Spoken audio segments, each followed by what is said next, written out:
April 22nd at Vancouver International Airport marked the arrival of another cargo jet personal protective equipment delivery from China.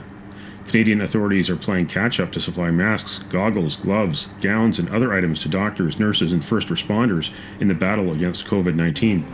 The April 22nd cargo touched down in Vancouver just one day after Prime Minister Justin Trudeau admitted that 2 flights on the weekend were empty.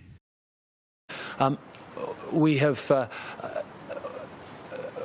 I got more information on the issues around the two planes that landed empty yesterday. One was a Government of Canada charter. The other was chartered by a specific province for one of their orders. There are severe restrictions on the ground in China in terms of how long a plane can actually stay in their airports before having to leave, whether it's full or not.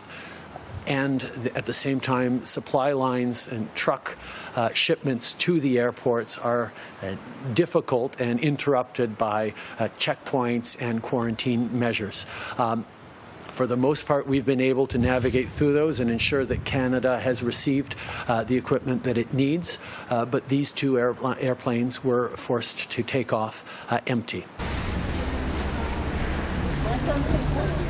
Meanwhile, elsewhere in Richmond, at the same time as cargo jet's arrival, Chinese students gathered outside the Lansdowne Centre campus of Trinity Western University and Vancouver Premier College to distribute PPE, but only to fellow Chinese students.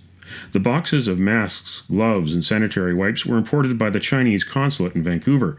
I'm not a Chinese student, but I'm still a student. Is that okay? I'm also a frontline worker. No, Chinese students. Just Chinese students? Yeah. Okay, well, good to know. Passports were checked and entered into a database. The masks were similar to those that arrived 2 weeks ago at the consulate mansion in Shaughnessy. In January and February, groups linked to the Chinese Communist Party's United Front Foreign Influence and Lobbying program bought hundreds of thousands of dollars worth of PPE in Metro Vancouver for shipment to China as the Wuhan coronavirus spread beyond Hubei province. A report by Communist Party-friendly Phoenix TV featured China's Vice Consul, Wang Chenjun, in a warehouse with the goods that were sourced from Canadian distributors.